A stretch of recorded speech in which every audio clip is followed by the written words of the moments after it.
Hey, are you concerned about protecting that brand new pretty sled that you just got? Here's the solution. Use SledSend 24 for a 15% off discount code on some backwoods bumpers, the industry leader in performance protection.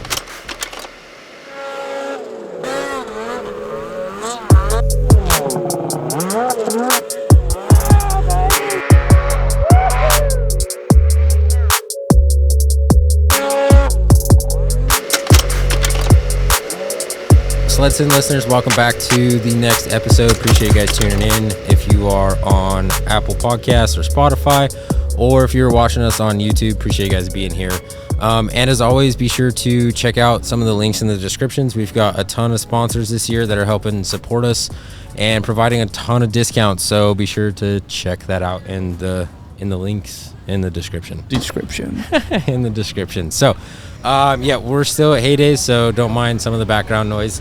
A lot of background noise. But yeah, so we got side-by-sides going by and such. But yeah, we've got, as always, we've got Kobe back with us co-hosting. And then our guest for today is Matt with NineTwenty Builds LLC.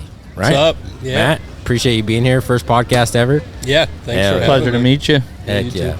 So, Matt, let's get right into it. Who are you? Where are you from? A little bit on the personal side, then we'll get into the business stuff. My name is Matt Flynn from Sheboygan, Wisconsin. I am late to the stage of 34 years old, trying to start my own business. That's not late. Perfect time. Yeah, perfect time. Regular CNC machinist at day trade. Been doing that for 15 years. Married for just shy of 10. We got a 4-year-old son that keeps us very active. Oh, I'm sure. Yeah, I just love snowmobiles, love to work on them. Doesn't matter the month of the year or whatever, it doesn't. Just bring it on. All year long. Yeah, that's right. So how'd you get introduced to snowmobiling from the very start? Very typical, like a lot of other guys. My dad introduced me at 5 years old with a kitty cat. So I had a kitty cat at 5. I had a dirt bike at 4. I was told that if I got my training wheels off my pedal bike, I could get a dirt bike. So it was a one-time try. I got the training wheels off by myself and went out and rode. My dad's like, "Oh, I guess I gotta go buy a bike." Heck yeah. Yeah, but yeah, sleds and grass drag sleds in high school for a little bit. What were you dragging when you were doing the drag races in high school? 97 SX 700 triple redhead. Nice. We had a group of them. There's like 6 of us. We had like 10 sleds. You just say a Taco Bell order or a snowmobile? What did you just say? A something triple blonde with vodka and redheaded shot something? It was a 97 Yamaha SX VMAX 700 triple, but it had the redhead motor, so it was they're pretty stout. Okay. How fast would that go? Well, back in the day, maybe 110 was cool. That's pretty good. That's faster than I've ever been on a sled. Yeah. So how much modification did you do to that sled? That one didn't do a whole lot. It just Is that a basically stock, or? Yeah, it had an exhaust on it, and then a head mod, which you just take the old head gaskets and they're compressed, and you just make compression a little bit tighter. That's about 10-4. Yeah, 10-4. So then, did you do any other racing after that, or was that the end of your racing? That was pretty much the end of the racing, and got tired of it, or how come you got out of it, or what made you turn away from it? Try something new. Yep. So we went into the Yamaha 4-stroke mountain side of things, and hated when we got stuck because life sucked. But yeah. Then so I had a 08 Yamaha Nitro MTX 153. It was pretty basic, black and yellow, and I tore that thing all the way down to a motor and stock head or bulkhead, and repowder coated everything black and yellow, redid the exhaust, put it all back together, and that was really the first sled that I tore apart that and you just built. And then I rode it about 2.5 miles and then sold it to a guy in Quebec. Really? Why is that? Because I had a 2012 Skidoo Summit sitting there, So I'm like, well, I don't need 2 sleds. Yeah. So that's my problem. I mean, I build sleds and then I sell them. So Yeah. Well, as long as it works out, I guess. And it works out, right? Sometimes you don't make your money at all, but that's all right. Yeah. Where do you? I guess where do most of your customers, or are you selling to like certain people or anybody? Do you have a? You know what I mean? Do you have like people you sell to, or just random people, or do you just random? Yeah. Where do your customers come out of? Where do you? A lot of my customers out of the same state as you, or pretty much, yeah. A lot of local. Yeah, Localish. local. They really. I'm not that big, so therefore I don't have like the wide general area of Midwest or anything. It's just basically Wisconsin. That's about it. Yeah. Sure. So let's kind of dive into that. What with NineTwenty Builds, like what all do you do? What all do you service? Pretty much goes to mountain sleds, trail sleds, guys, girls that want wraps installed, bumpers installed. Say you want your A-arms or tunnel or rear skid, whatever powder coated different. Can do that. I have a professional plating out of Brillion, Wisconsin that I go through for all my powder coating. Okay.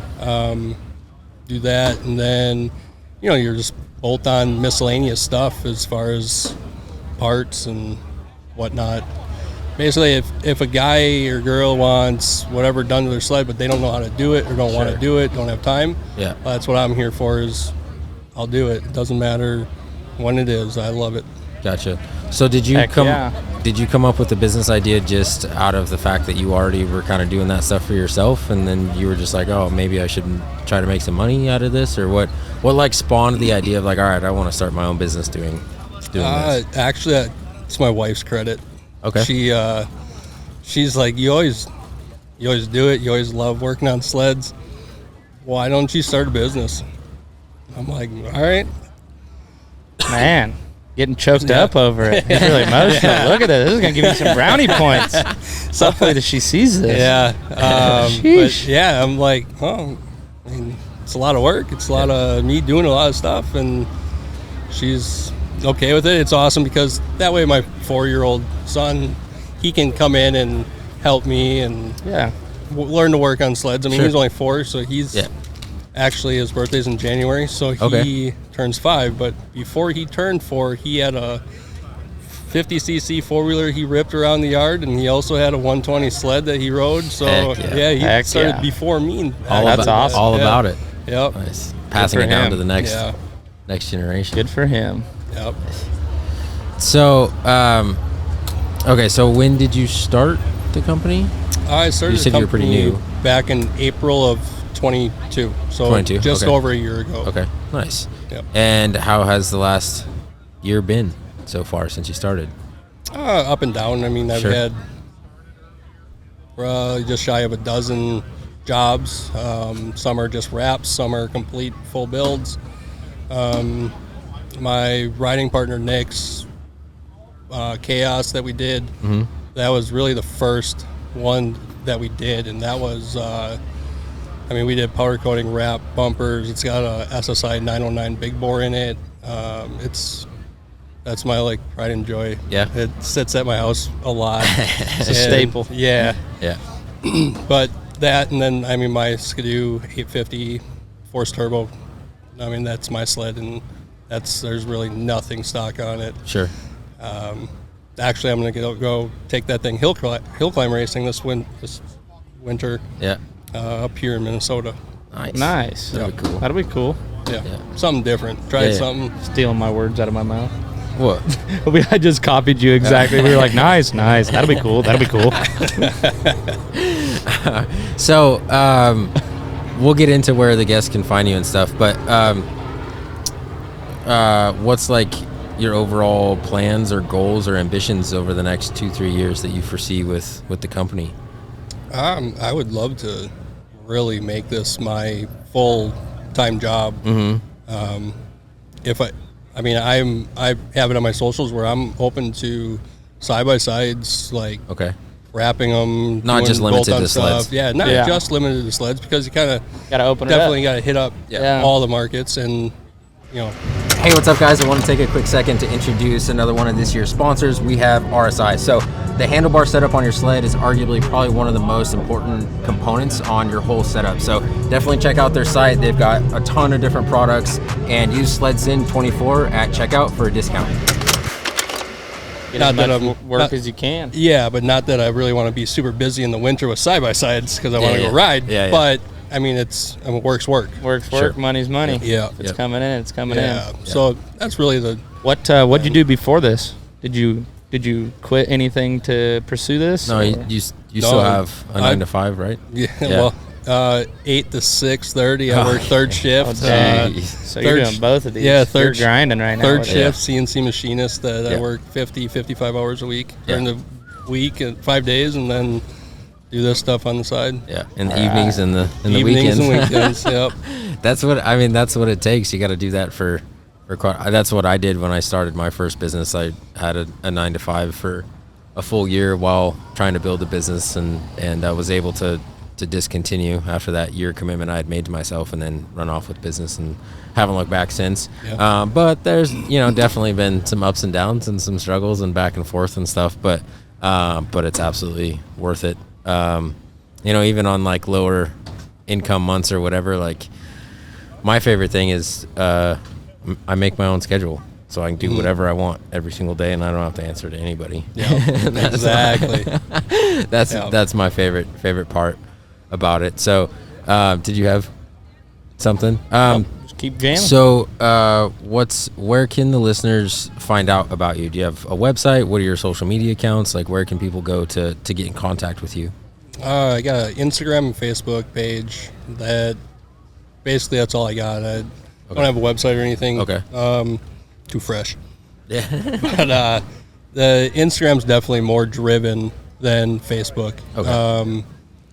Facebook, I feel like it's a lot harder. A lot of people, less followers, whatever. I mean, Instagram is just more involved for me.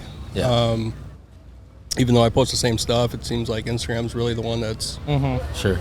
driving it. Sure. So what are you doing from like a content standpoint? Like, have you ever done a build or something, or done a wrap for somebody and done recordings of like some testimonials of your clients, or what's like your content distribution game plan to help come on the podcast? That's a really good question. I am not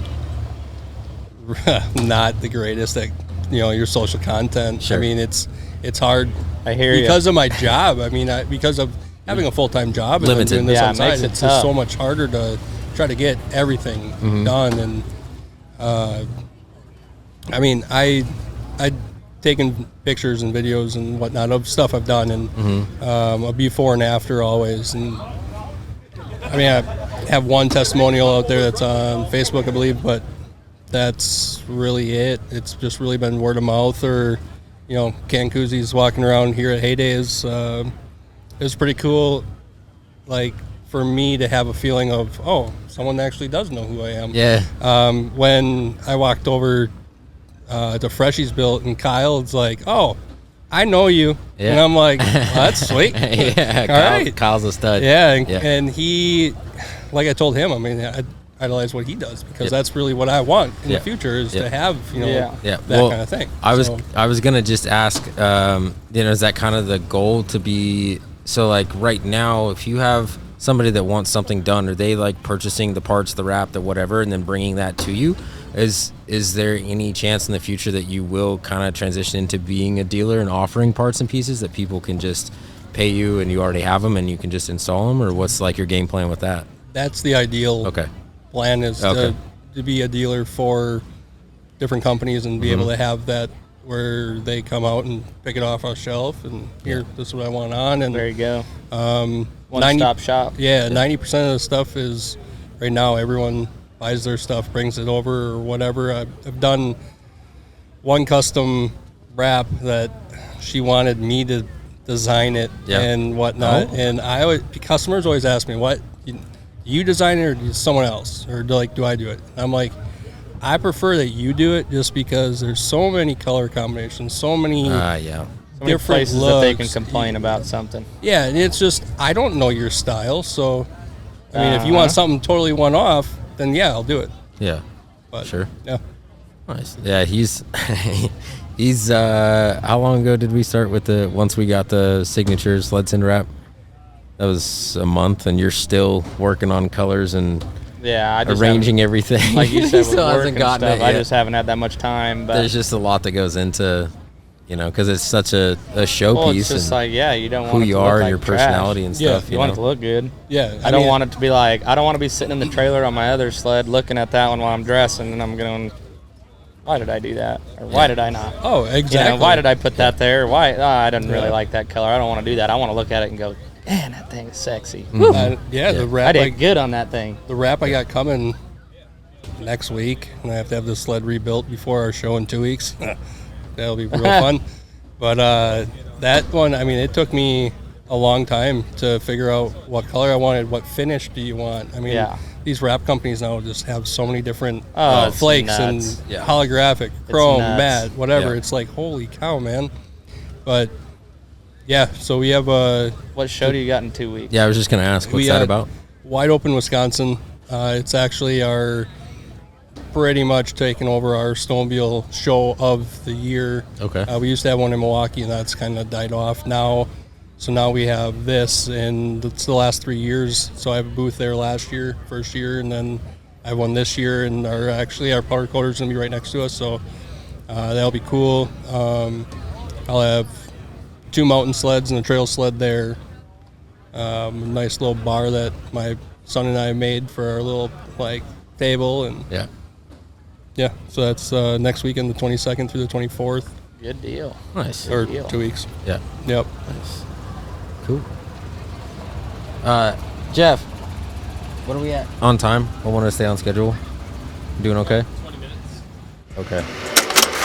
Hey, what's up, guys? It's Tyler with SledSend. Wanted to take a second of your guys' time and ask for your guys' support for what we're doing with the brand of SledSend. So if you guys are enjoying, the podcast episodes with all the different guests, the tour videos and such, check out SledSend.com. We have a variety of different merch. Every order comes with air fresheners and stickers.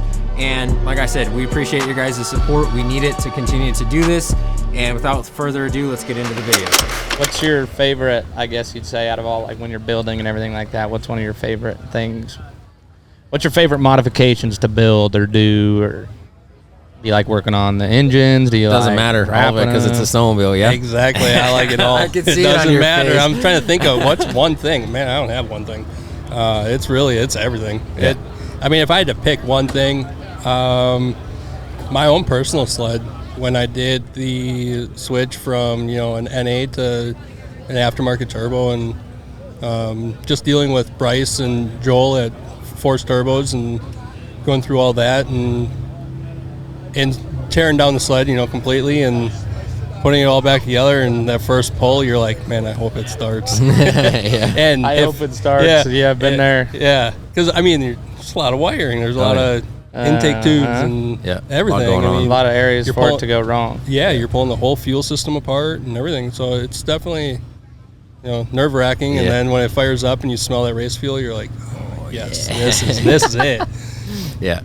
Yeah. What's so far in the last year and a half or so here, what's been the most challenging part of running the business as a whole? Like what do you feel is the most challenging or the biggest struggle? Getting attention and clients? Getting attention, getting clients, getting people to, the work. Yeah. Every business goes through it where they're like, man, should I really just keep doing this, or should I just stop? Because it's so hard to get known, get out there, Get the get exponential customers. growth that you want. Yeah, and and then you got you got companies that you would want to be an ambassador for or whatever, and then they're like, oh, well, you need 1,000 followers and all this, and it's like, oh man, I ain't got that, so Yeah, so sure. much for that. That's a long ways so out. so it's just like, well, you got to work there and you got to get just got to get the name out Takes there. time. And It time. takes And time. nowadays in the world that we live in, there is no time. Yeah. Nobody Yeah. has Yeah. time. They always want everything now, and Yep. yeah, Instant gratification. yep, Yeah. exactly. Yeah. Makes Well, it tough. I appreciate you sending us a DM and wanting to jump on the show, hopefully, because I know that there's a lot of people in Wisconsin that do listen to us. Just as local, obviously you want to branch out, but hopefully we can provide some attention there Thanks for you. spending your time on the podcast. Absolutely, man. Because that takes a lot. 100%. To sit down for an hour and bullshit. Beautiful day, and HayDays, baby. HayDays. Craziness. Yep. Well, cool. I want to stay on schedule and respect everybody's time. So we got two things. Obviously, the question's coming. And then if you have the question already, go ahead and we can ask it. But then the second thing is if you would do the honor of signing this banner. So we had this banner, you might have seen it in the office. And when we had Smasher on, we were like, hey, maybe you should sign that. So if you could give us your signature and, write your business name underneath of it or something, that'd be super sick. Anywhere you want, we can move it for a better spot or whatever you want to do. But do you have the question off the top, off the dome right now? Oh man, like I said, I've watched every episode. I've heard so many questions, and it's like, oh well, now I gotta come up with something new. That's really hard. It is. So, I guess my question would be, at what point in the year does the mind switch from we're not riding to winter's here, we're riding? Is it HayDays, or is it all year, or is it a certain month? Like, is it that first snowfall or whatever? I mean, for myself, it's all year. The switch is on all the time. Exactly. I get yelled at. I watch snowmobile videos all summer long. Yeah. But I mean, there's definitely people out there. I mean, what's the switch? What makes you really get into the groove of snowmobiling? Yeah, for sure. Please let us know in the comments below. For me, I kind of have to, because I kind of answer the question that you asked. I have to, throughout the summer, I have to select lightly when I watch snowmobile videos. We've got a big projector in the living room and stuff, and so obviously I'm watching all winter long, and so I try to give my fiance a little bit of a break in the summertime, so she doesn't have to listen to it. But what is cool though is that she's listened to so many and stuff that it's at the point now where I could have it on, she's not watching whatever, and I can ask her what sled that is, and she knows. So I don't know if that's a good thing or that's good. That's good. If that means that I am watching it too much or whatever. But well, cool. I appreciate you jumping on. We'll put your links to your handles for your social media in the description, and please, listeners and viewers, go ahead and check him out. Doing some pretty cool stuff in Wisconsin. So thank you again, Matt. No problem. It's a pleasure meeting you. You too. On. Thanks for having me. Yeah, absolutely. Let's get your a bad bone signature there, and we'll wrap up this episode. SledSend listeners, thank you guys for tuning in, regardless of what platform you're on, and we will catch you on the next one.